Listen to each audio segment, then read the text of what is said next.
আজকে আমি আপনাদের সাথে শেয়ার করব ব্রাহ্মণবাড়িয়ার খুব পরিচিত একটা জায়গা চাঁদপুর বাজার। আসসালামু আলাইকুম, আশা করছি আপনারা সবাই ভালো আছেন। আলহামদুলিল্লাহ আমিও ভালো আছি।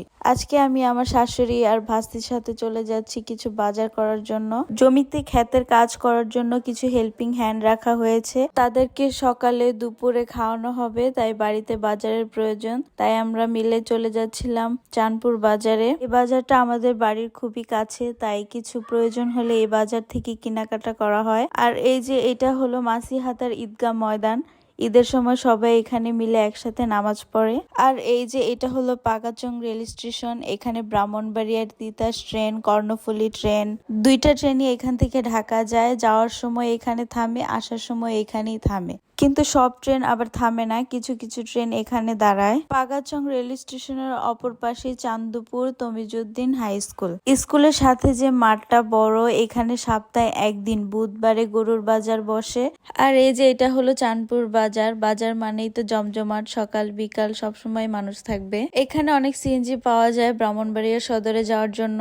বাজারটা বেশ বড়সড়ই, আর এখানে সব ধরনের জিনিসপত্রই পাওয়া যায়। মাছ, মাংস, শাকসবজি, চটপটি, ফুচকা, ঘরোয়া জিনিসপত্র, সব ধরনের জিনিসপত্রই আছে এখানে।